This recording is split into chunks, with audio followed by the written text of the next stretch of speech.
lá.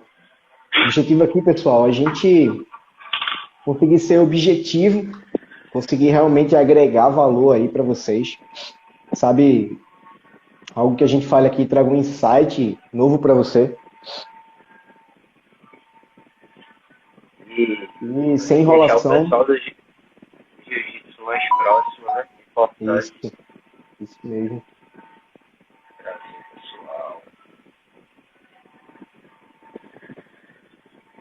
Então, galera que tá aí, vai enviando aí essa live para quem você conhece, para que essa mensagem possa chegar a mais pessoas.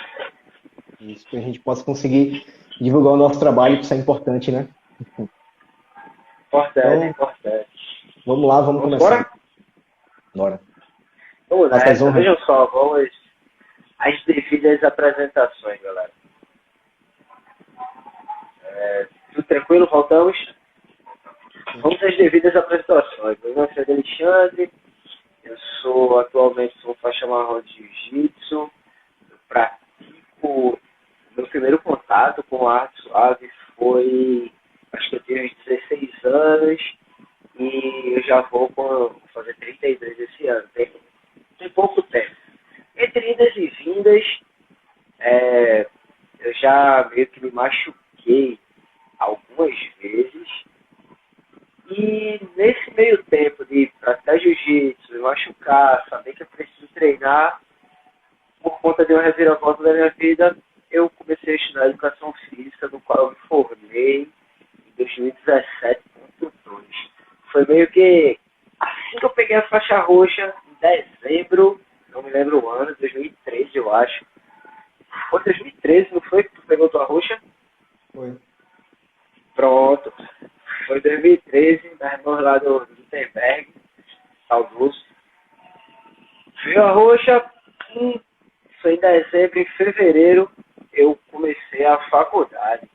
Comecei a faculdade de Educação Física, terminei em 2017, sendo que fazia um treino esporádico ali, um treino esporádico aqui, e sempre que possível, o kimono está presente na minha vida. Eu lembro que quando eu comecei a faculdade, tu já estava fazendo, né?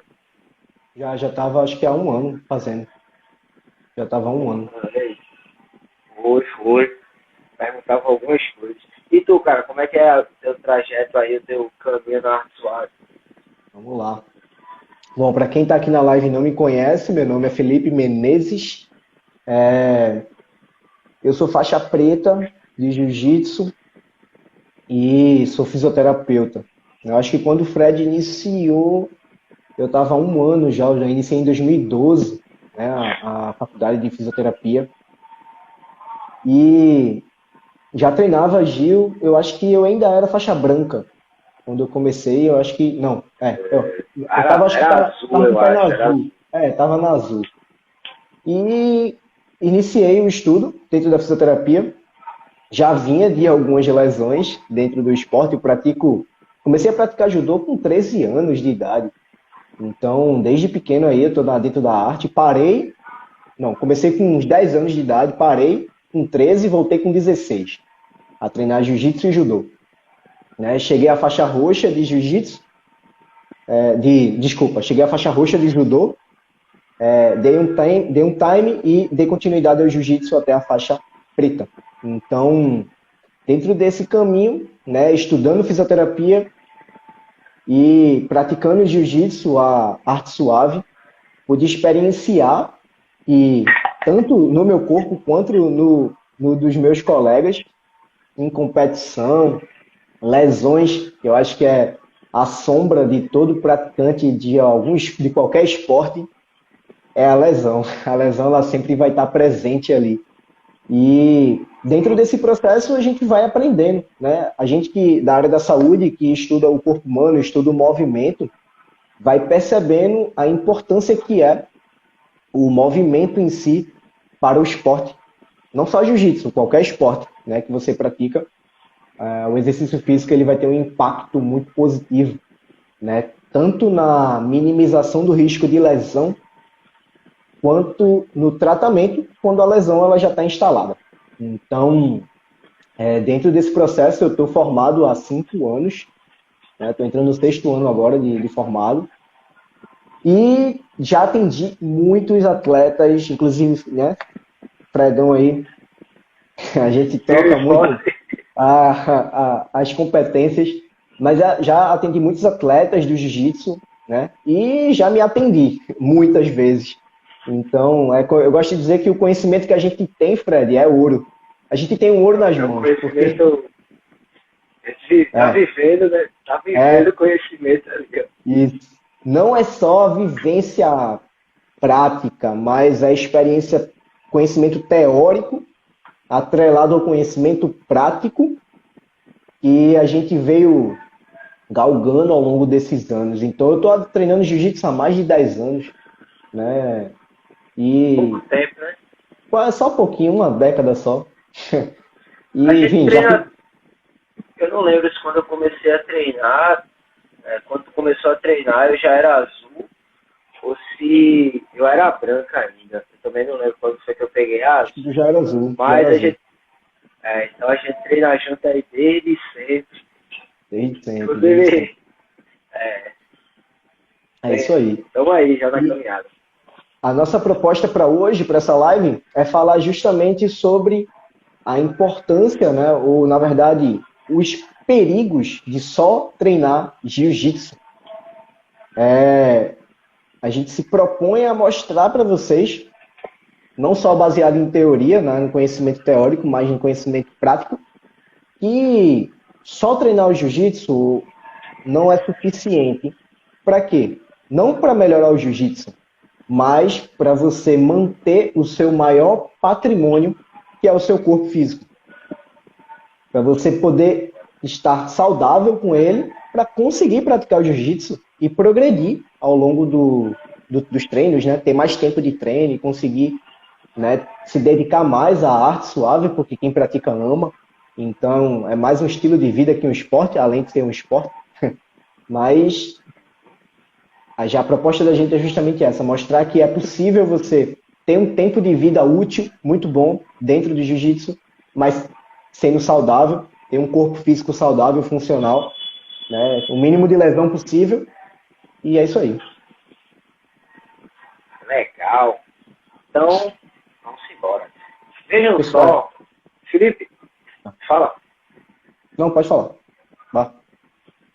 sobre lesão e dor.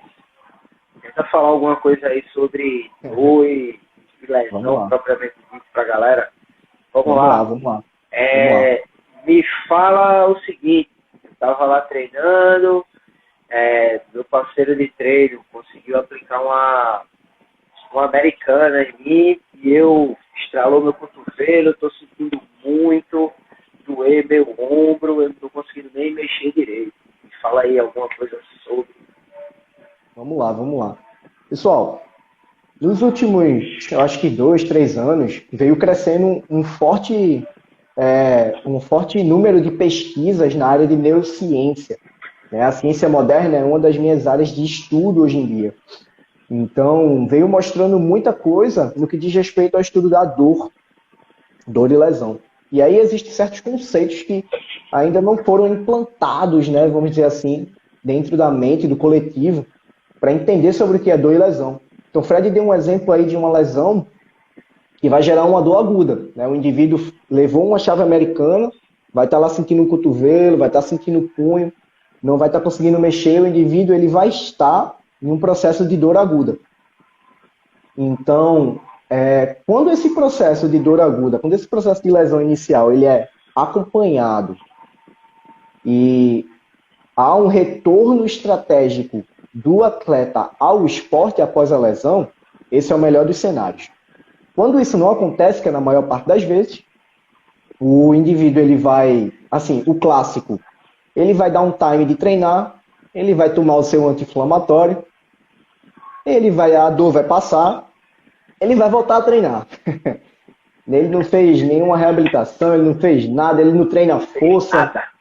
ele só treina jiu-jitsu, toma anti-inflamatório e volta pro treino. Eu acho que isso é o mais comum da gente ver ao longo desse tempo, né?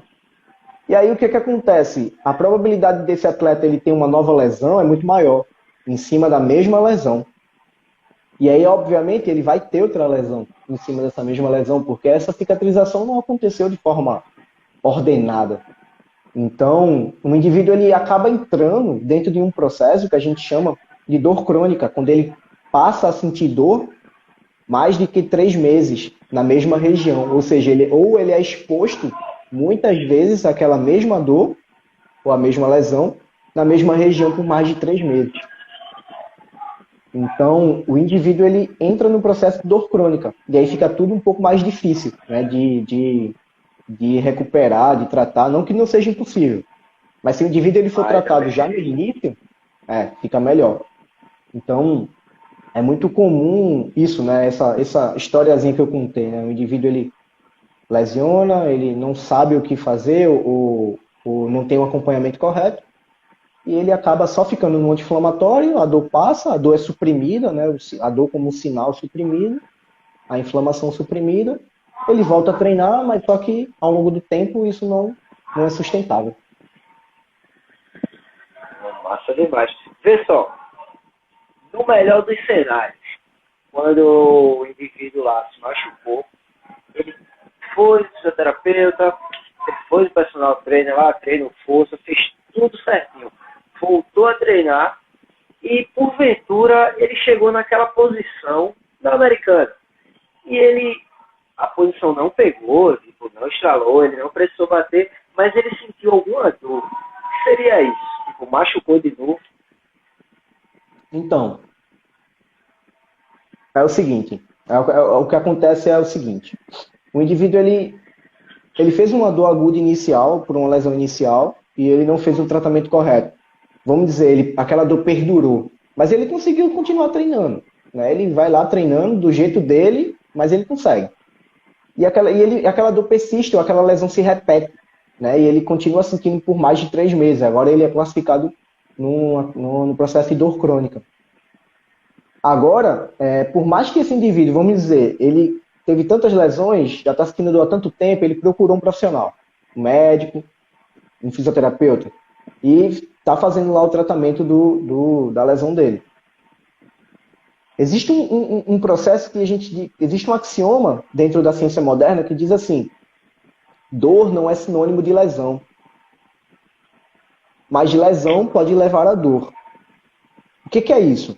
O indivíduo, quando sente dor há mais de 3 meses, essa dor ela passa de ser apenas no local que ele está sentindo, quer dizer, no punho, cotovelo, ombro, o que seja, e ela começa a ser uma dor central.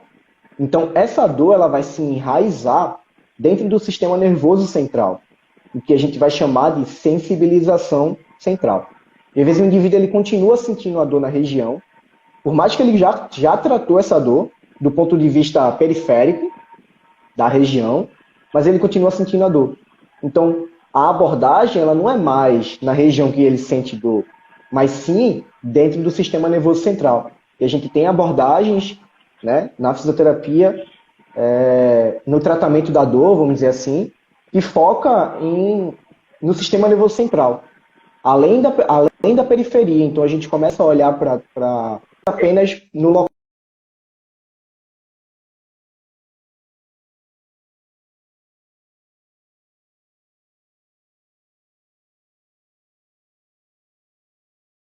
Não esteja mais lesionado, o indivíduo continua sentindo dor. Voltamos. Então, deu uma caída aqui, ó. Foi, deu uma travada para você. Foi, deu uma travada. Turma, como é que tá agora? Melhorou o áudio, melhorou o vídeo? Melhorou o áudio, melhorou o vídeo. Fala aí como é que tá. Pra gente dar continuidade. E parou aonde? Onde foi que travou? Ou só travou pra mim? Para mim você travou. Para mim, vamos lá. Então acho que... Não, se começar a travar de novo, pessoal, vocês comentam aqui embaixo, colocam, tá travado. Porque a gente para não perder o raciocínio. É isso aí. Então, estamos ok agora. Tá ok. O som de fundo dos vizinhos atrapalha um pouquinho, mas talvez O Nath falou que deu para ouvir tudo bem. Ele falou, massa. Beleza. Então, beleza. Cara, tu lembra como foi que tu tratou a tua lesão mais séria, a que teve assim, a mais séria? Até agora. Caramba. Do jiu-jitsu, né? No jiu-jitsu. Do jiu-jitsu. Dentro do jiu-jitsu.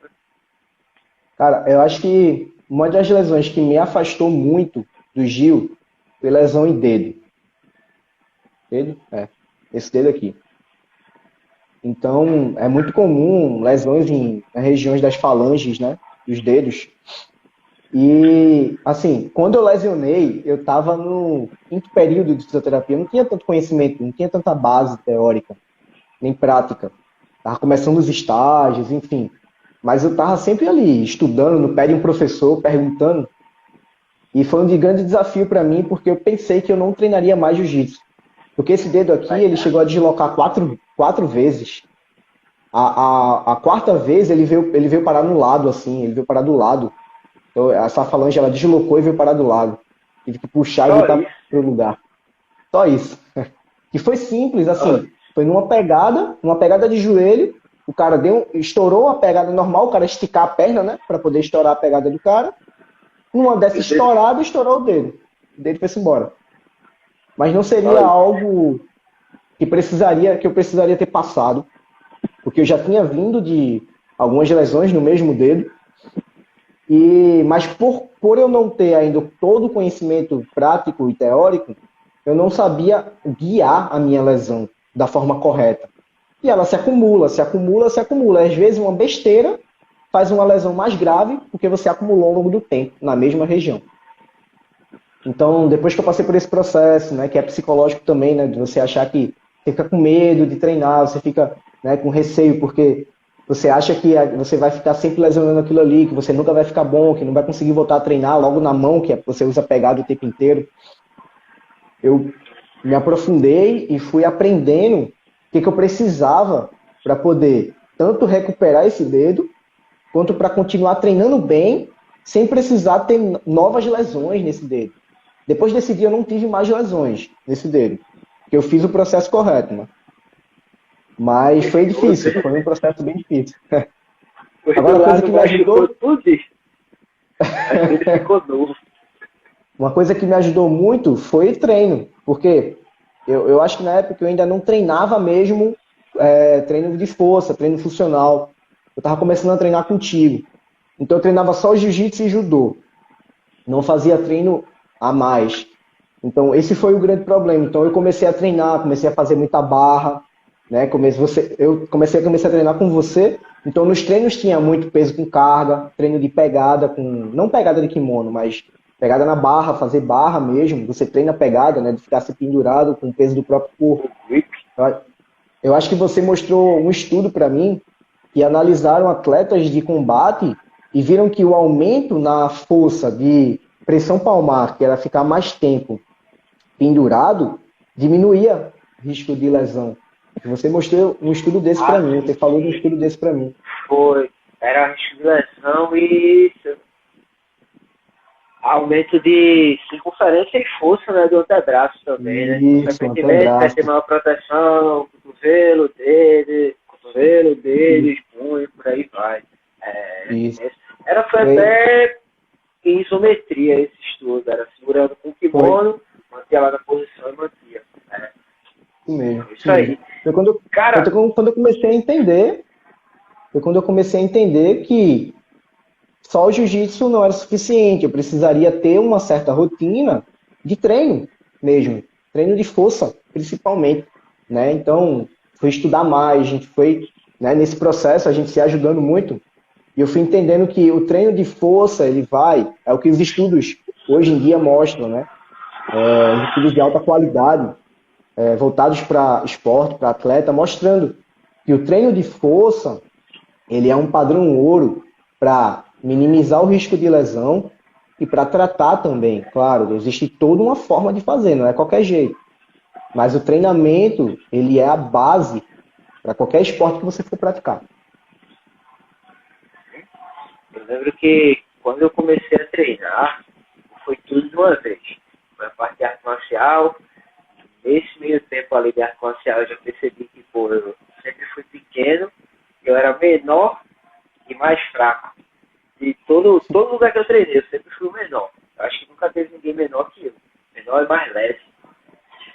Aí, no que foi tudo de uma vez só, a minha impressão antes era, pô, eu tenho que treinar, eu tenho que treinar força para ter força, para ficar mais forte e ter um melhor desempenho, não apanhar tanto dentro do treino, não ser feito tanto de boneco. Aí, eu não tinha a mínima noção da questão do treino de força, padrão ouro para reabilitação e prevenção de lesão. Treinava só por esses dois objetivos iniciais e o estético também, logicamente, mas até então era para desenvoltura dentro da atividade em si. Quando eu me machucava, embora eu notasse que o meu tempo de recuperação e a minha tolerância a essa lesão, a lesão em si, era bem menor comparado com a galera que não treinava, porque na época a turma dizia que, pô, se tu fizer musculação, se tu levantar peso, vai atrapalhar o jiu-jitsu. Se tu levantar peso de manhã, tu vai ficar cansado para treinar o jiu-jitsu de noite. E por um determinado tempo, eu tinha isso na cabeça, diminuía até o tempo de treino, a quantidade de treinos na semana, e aumentava a quantidade de treinos de jiu-jitsu e tal. Enfim, eu percebia que rolava essa recuperação e essa tolerância, mas eu não sabia por quê. Depois que eu tive esse entendimento de que, pô, tu tá treinando força, tu vai ter uma recuperação mais rápida, tu vai ter um risco menor de se machucar. Só que quando eu me machucava, antes desses conhecimentos aí que nos ajudam até hoje, antes, quando eu me machucava, eu era um cara que tomava anti-inflamatório e parava de treinar. Eu não treinava, não fazia mais nada. Eu machucava o pé e, embora alguns professores que eu tive nesse período diziam, ó, tu machucou o pé, vai pra academia e treina braço, vai treinar abdômen, vai fazer alguma coisa. Eu meio que não. O médico sempre dizia, repousa, toma um remédio e não faz nada. Tipo, é o que eu fazia. Depois de um certo tempo, eu fui apresentado a esse conceito de, pô, tá machucado, treina que vai ser melhor e tal. Tem como tu falar alguma coisa pra galera sobre isso aí, pra tirar esse medo de que, pô, tô machucado, eu não vou pra academia, não vou treinar nem força e também não vou vestir o kimono, vou ficar paradão. Isso é importante. Há uma crença muito forte, né? A gente precisa desmistificar algumas crenças. Na verdade, ressignificar isso, né? Se eu treinar força, isso vai atrapalhar meu jiu-jitsu. Não, pelo contrário, pelo contrário. Você treinar força, não é treinar de qualquer jeito, né? Ter periodização ali, treinar bem, treinar com orientação profissional. Isso vai, na verdade, favorecer o seu corpo a conseguir desempenhar melhor o jiu-jitsu. Por quê?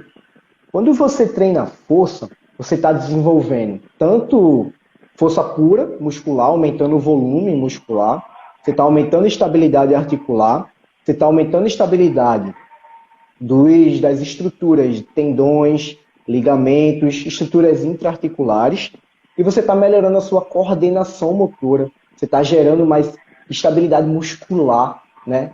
Melhorando a densidade muscular. Então você está melhorando a sua composição corporal. E isso vai melhorar o seu desempenho dentro do jiu-jitsu. Você vai estar cuidando do seu maior patrimônio, que é o seu corpo físico. Então, armadura, né? Você vai estar cuidando da sua armadura neuromuscular, né? Você vai estar blindando o seu corpo contra lesões. Mas vamos lá, o cara lesionou e agora ele acha que tem que estar em total repouso. Salve alguns momentos, depende da lesão, da intensidade da lesão. O cara, sei lá, fez uma fratura no antebraço, o cara não vai no outro dia fazer bíceps, nem fazer puxada. Vamos usar o bom senso também. Vou imaginar que o bom senso está no ar, vamos lá. Usar esse bom senso, mas as lesões, fora fratura ou lesões muito graves, ela na verdade é o próprio movimento e o exercício que vai recuperar você a voltar ao treino. Então, um exemplo, o cara fez lá uma lesão de ombro, sei lá, apoiou sem querer, não está com estabilidade articular. É o cara que já vem lesionando o ombro, às vezes, antes do jiu-jitsu. Aí tá com o ombro sempre sai no jiu-jitsu. Aí o cara, por algum momento, foi botar a mão no chão para se apoiar e o ombro saiu do lugar e lesionou. Isso é bem comum, né? Então, o cara vai lá e vai ficar em repouso, porque não pode mexer, porque está sentindo dor.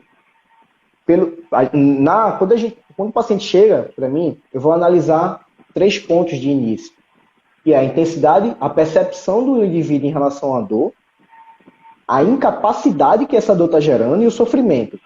Então, são 3 pontos chaves para a gente, que vai guiar todo o processo de recuperação.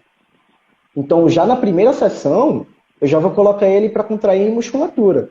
Por quê? Quanto mais tempo aquela região que lesionou ficar em repouso, ele vai perder massa muscular, ele vai perder mobilidade articular, que são as primeiras, vamos dizer assim, os primeiros pontos que começam a criar déficit após uma lesão. Então, o cara lesionou, a primeira coisa que vai ser mais expressivo vai ser a amplitude de movimento. Então, o cara fez uma lesão no ombro, o cara já não consegue mais levantar direito o braço, ou seja, a amplitude de movimento do ombro dele já vai reduzir. E isso vai interferir no cotovelo, que vai interferir na coluna, que pode interferir na cervical. Isso pode gerar outras repercussões. Então, o primeiro ponto é começar a restaurar a amplitude de movimento. E como é que você restaura a amplitude de movimento? Com movimento. Então, dependendo da intensidade da lesão do cara, da dor, da incapacidade, a gente pode começar ali passivamente, em que eu vou movimentar para ele, mas com a perspectiva de que o mais rápido possível, ele que tem que movimentar, porque ele tem que contrair a musculatura para restaurar a função do ombro dele.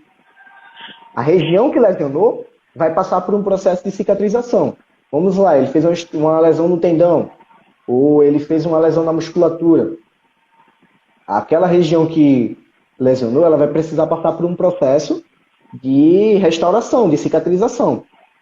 Nesse meio tempo, eu não posso deixar as estruturas adjacentes ou as estruturas que estão próximas paradas. Eu tenho que contrair, nem que seja uma mínima contração, um exercício de baixa intensidade, para poder manter a função daquela estrutura bem, enquanto a estrutura que foi lesionada cicatriza. Então, bora tirar da cabeça essa ideia de que lesionou, eu tenho que entrar em repouso. Não, calma. Cada caso tem que ser avaliado de forma específica. Mas, na minha experiência, na maioria das vezes, eu lesionava o ombro num dia, no outro dia eu já estava movimentando, se não no mesmo dia. Eu lesionava a lombar, fazia meus testes para descobrir o que estava acontecendo, se precisava, né, buscava um médico, fazia um exame de imagem, caso fosse necessário. Mas até essa perspectiva está mudando. Vamos primeiro avaliar antes de gastar muito recurso com o exame de imagem.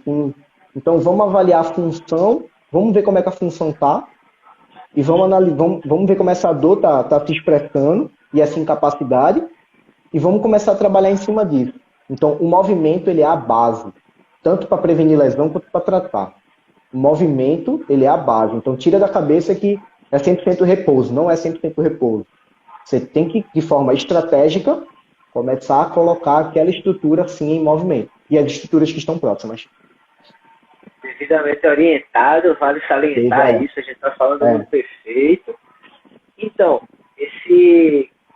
quando eu fui apresentado a esse conceito de movimento, trata-movimento, e o de inibição recíproca, por isso que na primeira sessão tu já fazia ativação da musculatura. Eita, agora a galera tem 2 problemas, né? Um é o que a gente tá falando e o pessoal não sabe o que é, e o outro é o que é inibição recíproca. Fala aí. Vamos lá. Esclarece aí. Rapidão, só para eu falar aqui, senão eu me esqueço. Vai lá. Vamos lá. Tudo isso que eu tô falando, você que está assistindo vai compreender bem. Quando uma estrutura ela é lesionada, seja joelho, tornozelo, quadril, coluna, ombro, qual seja. Você fez uma lesão na estrutura, seja uma lesão muscular, uma lesão intraarticular. Aquela região específica, ela vai ser, vamos dizer, desativada. A musculatura daquela região, ela vai ser desativada. Quando uma estrutura do seu corpo passa por uma lesão ou uma potencial, vamos dizer assim, um potencial lesão à estrutura, porque existe aquele momento que lesiona e existe aquele mesmo mecanismo que ele não lesiona, mas ele gerou um potencial de lesão. O cérebro da gente vai entender que aquela estrutura está em perigo. E o que ele faz? Ele desativa aquela região. É como se ele desativasse a musculatura. E você começa a perder função muscular. E ao decorrer do tempo, você perde massa muscular, enfim, chega a pontos mais graves, né? Mas essa inibição recíproca que acontece da musculatura, que é um mecanismo de proteção do corpo, ela não pode, vamos dizer assim, é uma proteção inicial, mas a gente não pode deixar que isso ganhe força.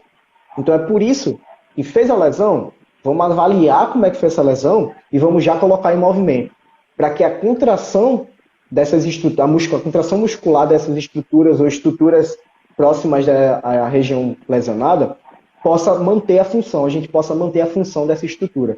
Porque se entrar em repouso, essa estrutura vai se enfraquecer. Já está inibido, ela vai enfraquecer. E cada vez mais repouso, mais ela enfraquece. E aí isso traz um problema. Não sei se você está conseguindo captar a ideia, mas isso traz um problema que se você já fez uma lesão, já está sem função, você entra em repouso, isso vai agravar a redução da sua amplitude de movimento, vai agravar a função da sua musculatura, da sua estabilização. Você toma anti-inflamatório, aí só a dor passa, mas a questão não é só dor, é função. Mas a dor passa e você volta a treinar, você compreendeu que deu ruim, vai dar errado, você vai lesionar de novo aquela estrutura porque você está sem estabilidade articular, sua musculatura não está funcionalmente saudável, a probabilidade de você lesionar é maior. Então, por isso Então, só para finalizar, por isso que no processo de tratamento, né, muitas vezes a gente mesmo passou, eu já coloco em movimento já no dia seguinte, já após a lesão, né, para já não permitir com que avance essa degeneração da estrutura como um todo. Eu lembro que teve uma lesão, foi onde eu fui apresentado, de fato, eu vivi na pele, a gente aprende, né, ali vendo, ouvindo e vivenciando. E eu acho que nada melhor do que a vivência para validar o método. O que acontece? Eu machuquei o pé, o tornozelo, tu lembra o tornozelo esquerdo treinando contigo? Lembro, lá no Instituto do Movimento, lá na época do Instituto. Não. Foi na época do Instituto. A gente tava treinando, eu fui apoiar o pé pra, não sei, eu acho que eu tinha saído de uma raspagem, fui apoiar o pé pra voltar, o pé fez um entorse, eu acho que isso foi na segunda, enfim, eu não me lembro o dia. Eu lembro que no dia anterior, já tava mexendo no pé e a gente já tava trabalhando mobilidade, depois foi a parte de estabilidade. Eu acho que com menos de uma semana a gente já tava fazendo salto, já tava fazendo pliometria. Acho que foi. Até hoje, o pé tá aí, até hoje eu salto, eu faço tudo. Pô, eu acho isso lindo. Eu acho isso lindo, Fred. Sabe por quê? Tem gente que faz um entorse de tornozelo, passa um ano, ainda tá sentindo os efeitos. Tem gente que passa anos com isso. Quando, a gente já tem base e evidência científica mostrando isso que eu estou dizendo, que quanto mais cedo você colocar em movimento melhor, claro, de forma orientada, estratégica, não é de qualquer jeito, mais rápida vai ser a recuperação. Então, esse exemplo que você deu é muito nítido. Para você ver, você fez um entorse no tornozelo, uma semana depois já estava saltando. Isso parece, assim, coisa de louco, mas não é.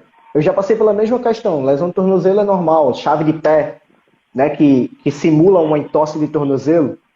Então, no outro dia, você nem toca o pé no chão na hora, né? Lesionou, você não está nem conseguindo botar o pé no chão. Por quê? Está tudo desativado. Você perde força. É como se você batesse o cotovelo e seu braço ficasse mole. Mesmo mecanismo. Você faz uma lesão em tosse, ou levou uma chave de pé, aquele pé ele fica mole. Está tudo desativado ali. Você não consegue nem botar o pé no chão que dói. Então, se estrategicamente você já foi sendo orientado a colocar o pé no chão, fazer descarga de peso, já para ativar a estabilidade articular, já para ativar a musculatura, Cara, é negócio de, assim, já teve paciente que eu atendi de entorse, por exemplo, dá 3 dias já tá andando normal, sem mancar. Por quê? Porque foi colocado o mais cedo possível em movimento. Pois é. Para o atleta, isso é ouro. Mais rápido, voltar ao esporte mais Lembra, rápido. é, voltar mais rápido e conseguir praticar por mais tempo, né? Tu lembra quando tu vivenciou, né? Teve a experiência de começar a treinar força, começar a levantar peso, a fazer um trabalho mais direcionado para essa capacidade, porque até então tu só fazia o físico dos treinos, que a gente sabe como é mesma coisa, funciona mais como um aquecimentozinho e dando porrada para cima. E aí, como é que foi? Tu percebesse que tu tava como, cara? Depois de a exposição ao treino de esforço, a levantar peso. Então, ó, naturalmente, quando você começa a treinar com carga, né? A gente começou a treinar com carga, comecei a fazer deadlift, levantamento terra, né? Comecei a agachar com carga, é, naturalmente você vai sentindo mais forte, você vai sentindo mais empoderado, você vai ganhando mais força, conseguindo subir a carga, e isso vai trazendo é, um empoderamento, porque você vai ficando mais forte, você vai se sentindo mais firme, você vai sentindo que a sua musculatura vai ficando mais firme, né? Você não é tão flácido, não é aquela musculatura flácida, você vai ficando firme, você vai ganhando tônus muscular. Então eu lembro que quando eu comecei a treinar força contigo, né, a gente começou a periodizar os treinos de força, você treinava, você me treinava e há um grupo de atletas lá no Instituto do Movimento, né? E a gente começou a treinar muita força lá, a treinar muito atividades voltadas para o jiu-jitsu. Então eu comecei a ficar mais ágil no próprio jiu-jitsu. Eu não estava treinando jiu-jitsu, eu estava treinando jiu-jitsu, mas o treino de força começou a me deixar mais ágil, começou a me deixar mais forte, começou a me deixar mais coordenado, começou a me deixar mais estável.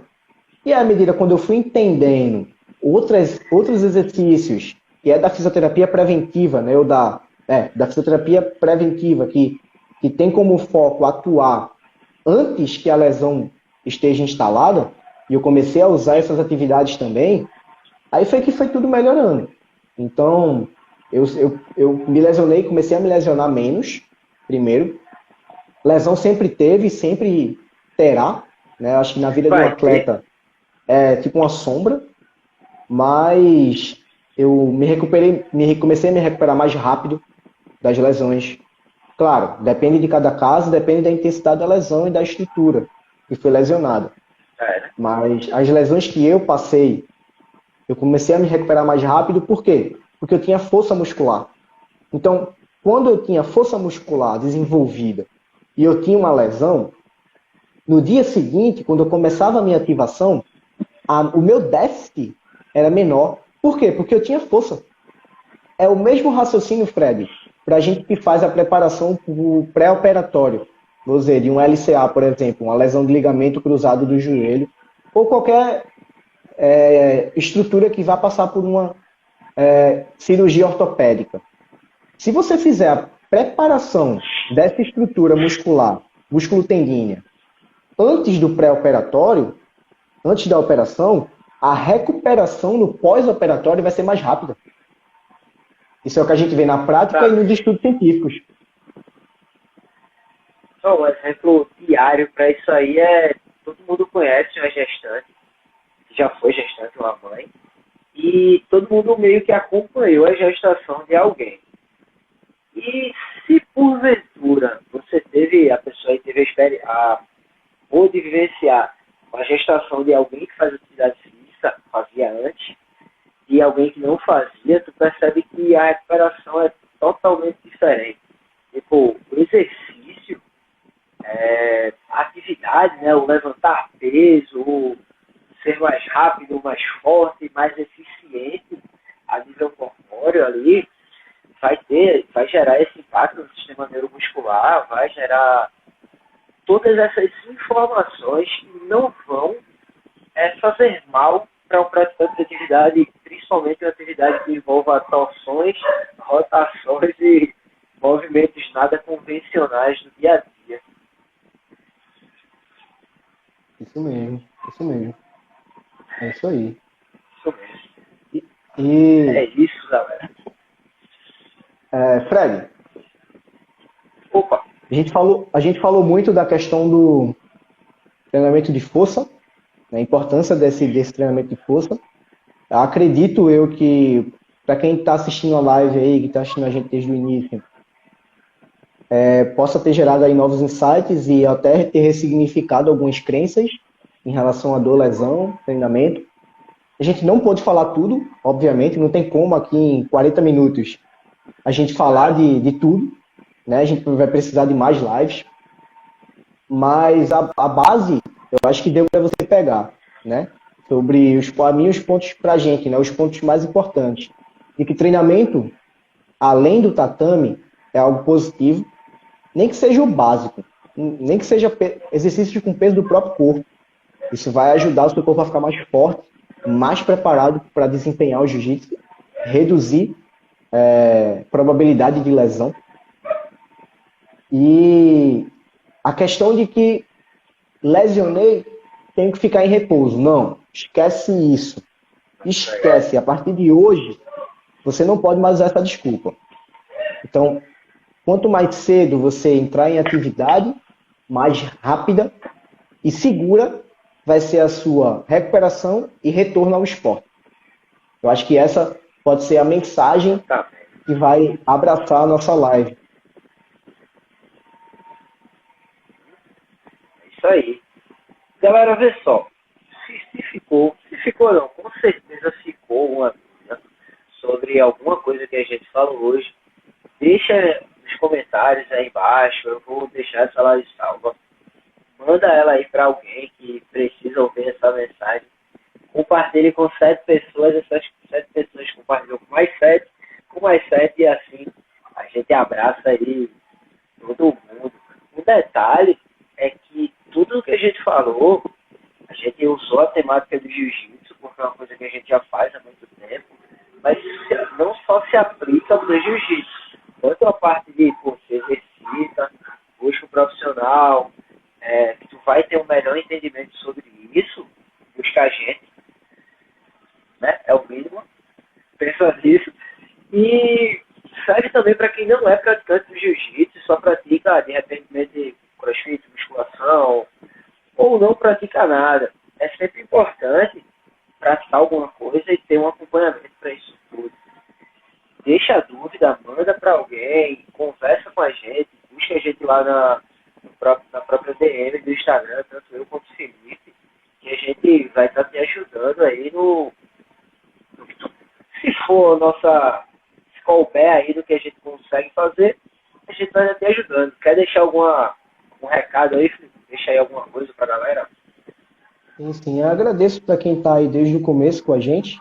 E para quem não está, assistindo essa live depois desse momento gravado, e tem algum amigo que pratica jiu-jitsu, ou tem algum conhecido, ou você pratica jiu-jitsu e tem colegas dentro, né, da sua academia que só vive falando de que está lesionado, manda essa live para eles. Pode ser importante para girar uma chave na cabeça desse atleta e ele começar a se cuidar melhor.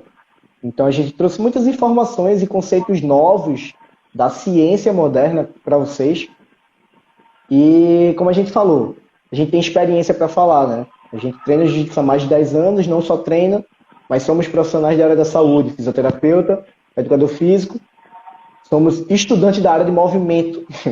E no caso, eu sou muito focado em estudar, né, para o esporte, para o atleta, para favorecer mais a comunidade. Então é isso aí, como o Fred falou, o que a gente trouxe hoje não se aplica apenas ao jiu-jitsu.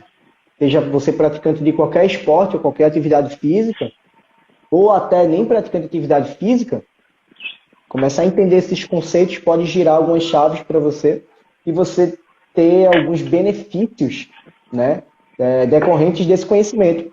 Só para fechar uma fala, Fred, tem um estudo que é sobre educação em dor, né? sobre esses.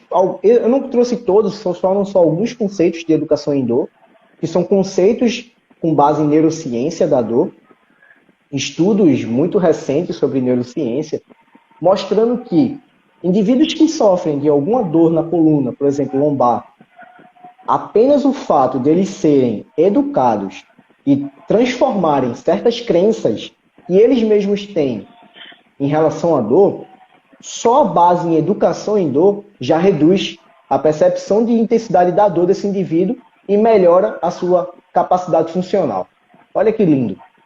Então, só o fato de você mudar certos conceitos na mente, girar certas chaves, ressignificar certas crenças, isso já vai trazer um benefício prático na sua vida.